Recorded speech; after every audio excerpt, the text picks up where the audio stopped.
आधार, मूलाधार यानी कि ये आधार है।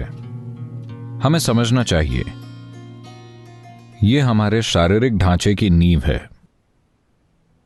अगर ये नींव स्थिर नहीं होगी तो इंसान सेहत को नहीं जानेगा, इंसान खुशहाली को नहीं जानेगा।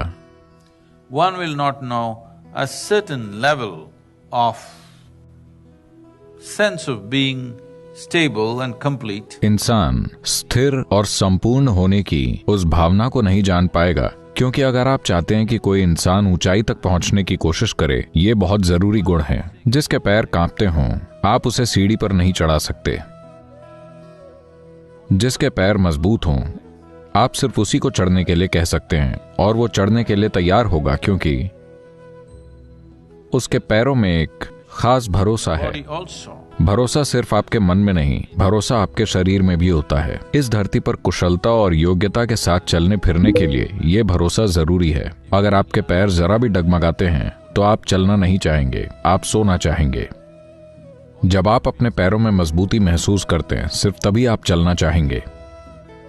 तो मूलाधार इस शरीर का आधार है। इस शरीर के साथ चीजें करने के तरीकों से लेकर अपनी चरम प्रकृति तक पहुंचने तक योग की एक पूरी की पूरी प्रणाली, योग की एक पूरी विचारधारा मूलाधार से विकसित हुई है। मूलाधार की एक बुनियादी प्रणाली, एक मूलभूत पहलू जाना जाता है। एक मूलभूत पहलू जो उभर कर सामने आया है, जो कि योग का एक विशेष आयाम है, इसे कायाकल्प के नाम से जाना जाता है।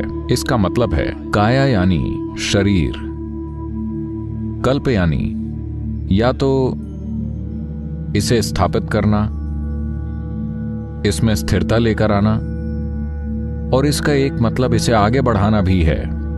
कल्प का खास तौर पर मतलब है कि यह मुख्य रूप से समय की एक खास इकाई है जो बहुत बड़ी है। अंग्रेजी में हम कह सकते हैं ये एक युग की तरह है, या एक सहस्राब्दी कह लीजिए। तो आप चाहते हैं कि शरीर 1000 साल या उससे ज्यादा एक युग तक कायम रहे। ऐसे कई प्राणी हुए हैं जो सैकड़ों सालों तक बने रहे, क्योंकि उन्होंने उस चीज का अभ्यास किया जिसे कायाकल्प कहते हैं, जिसमें शरीर के उस मूलभूत तत्व पर नियंत्रण प्राप्त किया जाता है जो कि पृथ्वी है। यह पृथ्वी ही है जिसने हमें पदार्थ दिया है, यानी पृथ्वी तत्व पर महारत हासिल करना। पृथ्वी पर महारत हासिल करने से आपको कुछ दूसरी क्षमताएं भी मिलती हैं, यानी कई चीजें जो हमें पृथ्वी से मिलती हैं, कई चीजें जो मिट्टी के पास हमारे लिए होती हैं, हम उसे ग्रहण कर पाते हैं। भूत शुद्धि का एक आयाम पृथ्वी है। उसे सिस्टम में लाने में समर्थ होना, यानी जीवन के रस को सिस्टम में लाने में समर्थ होना। अब आप ठोस पारा देख रहे हैं।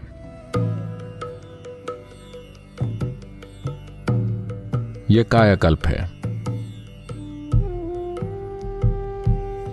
यह एक तरल पदार्थ को ठोस अवस्था में स्थिर करना है, क्योंकि पारे को इस पृथ्वी का रस कहा गया है। यह धरती का रस है।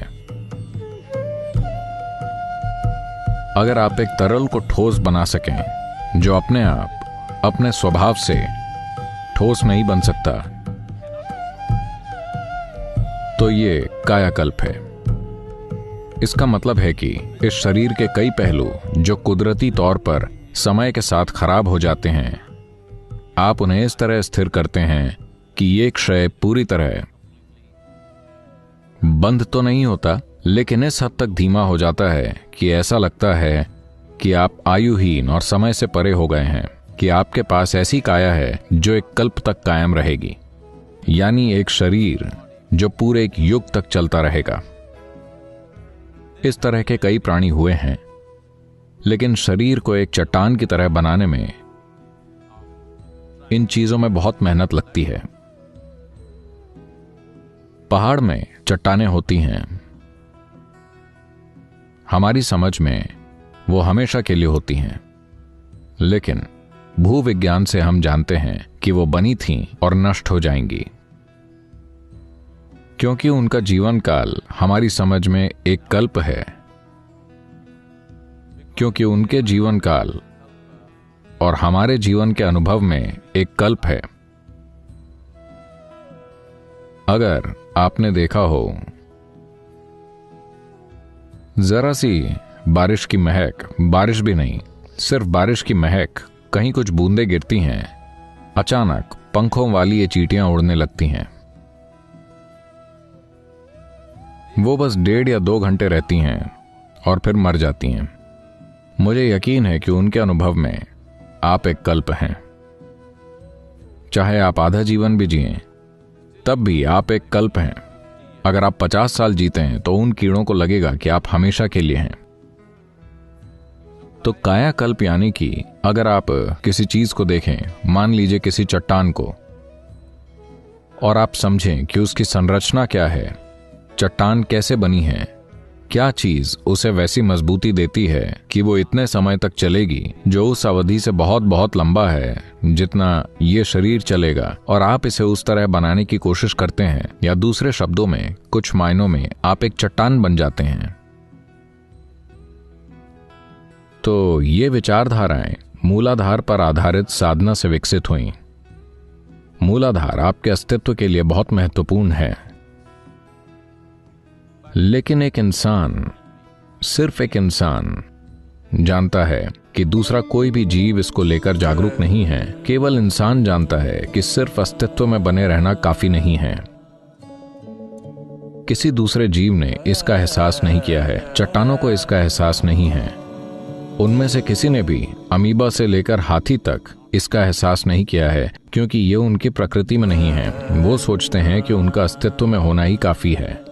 लेकिन सिर्फ एक इंसान जान सकता है, और ऐसा नहीं कि हर कोई जानता है। अस्तित्व में होना ही काफी नहीं है, कुछ और भी घटित होने की जरूरत है।